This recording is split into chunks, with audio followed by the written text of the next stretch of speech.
Good morning, vlog passengers. It is Saturday. It is a beautiful day outside, and I'm all dressed up to go for a jog.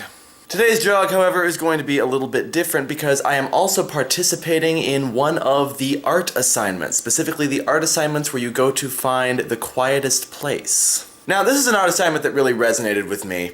No pun intended, because in addition to being a musician, I am also a music teacher. I teach general music to grades kindergarten through 8th grade, which means that there are literally days when the entire day's purpose is just to find a quiet place, a moment of peace when I can hear myself think. And some of my quietest moments have been moments when I have been out jogging. So I'm going to adjust the art assignment a little bit, and rather than walk to find my quietest place, I'm going to run to find my quietest place. Now, longtime viewers of Vlogdriver, don't worry, I'm not going to take you on a vlog jog. We tried that once before, and it really just didn't work because of the excessive shaky cam and because of the gasping of breath from the vlogger. And so I am going to go out there by myself to find a quiet place while I run, and then I will take you there once I find it later. So without further ado, I'm gonna go for my jog. See you in about an hour. 5+ miles and about an hour later, here I am.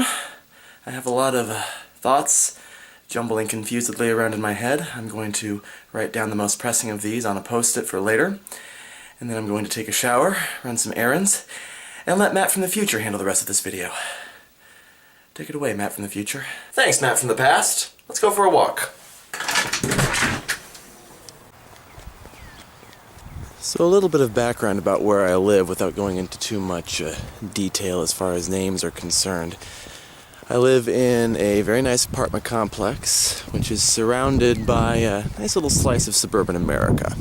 And my fiance and I specifically picked this area to live because it is quiet. I mean, the most noise that you're going to hear in our area is going to come from children, dogs, or ducks. Of course, one of the things I judge quietness by is how many people are around, which actually works out well because then I won't be self-conscious about filming myself when there are people around.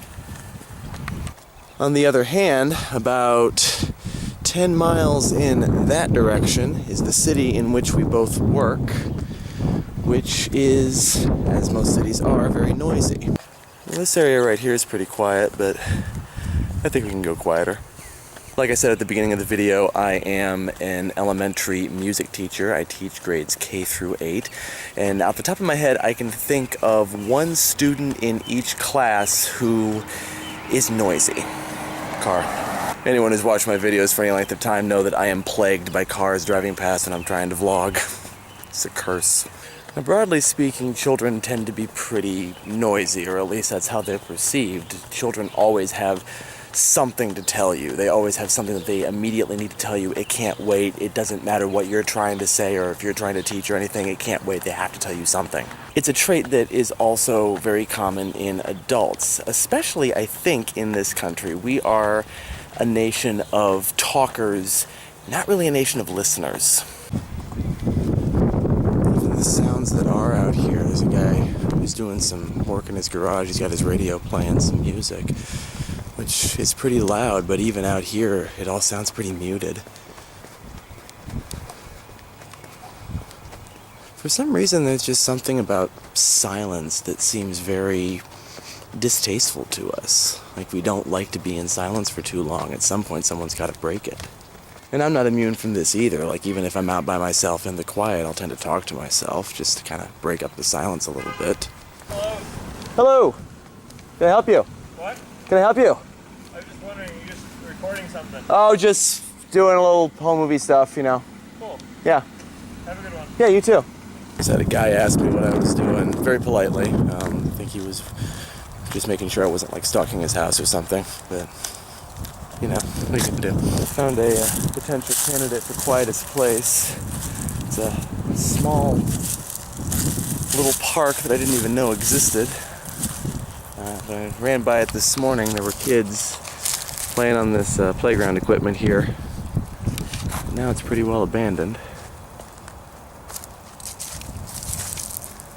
It's kind of tucked away here at the corner of the road. Not much to it, just the playground equipment, a few benches, this kind of leafy and very muddy woods right now. I'm not going to be walking through that, but I would imagine if I were to make my way all the way back there to that field of green, it'd be pretty quiet, kind of separated away from the rest of the world. Let's keep walking. Here's the thing, while I am adhering to the catchphrase and not breaking the law right now, it kind of feels like I am, because I'm in a situation where I would prefer that people not be around and not be watching me. And that's the sort of behavior that criminals engage in.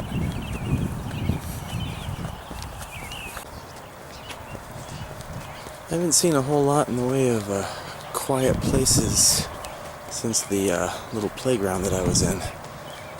Been a lot of people around, out and about, children playing, guys doing work, visiting, all that sort of thing. Sort of thing you do when the weather's nice like this and you live in suburban America. But it's not quiet. Okay, at this point things are not getting any quieter. In fact, as I get closer to the main highway and I've got major roads on all sides, it's actually getting quite a bit louder, so I'm gonna turn around and head back the way I came. I was happy to see for this art assignment that there was a musician being represented in the mix of artists. I think when we talk about art, the image that tends to come to most people's mind, things like, paintings, drawings, sculptures, photographs, things that are frozen in time, things that are visual, but I deal in sound. I'm a musician, and so most people think of music as something separate from art, but it really is just another art form. It just happens to be auditory rather than visual. And the thing about the stuff that most people think of as art when they think of art is that, yep, they're noisy, is that it is frozen in time. It is a snapshot of some person or some moment or some event. But when it comes to broadening the definition of art to include music or dance or film or literature or YouTube videos, these things move through time. They progress. They are a part of time rather than standing apart from it. And these aren't things that you can just look at. These are things that you actually experience, that actually stimulate you, that you actually go through. Which is why I think this art assignment, as well as Meet in the Middle and the Stakeout art assignment, are so important, because they are experiences. And I think it's important to draw a distinction between work of art and presentation of art. Presentation of art is what you see in the museums. It's the final result. It's almost the reflection of the experience rather than the experience itself. The work of art is the actual experience that goes into the art. Another example of this, actually interestingly enough, is hip-hop music, which I am in the process of teaching some of my older kids about now. Now, you might not think of hip-hop as being really a quiet place, but in a way, hip-hop does a lot of the same thing that John Cage did with 4 minutes and 33 seconds. It strips away some of those elements of music that are distractors, that are noisier. In music, our ears tend to go towards the most interesting sounding passage, the moving part, or the loudest part, or the interesting melody, or harmony, or modulation.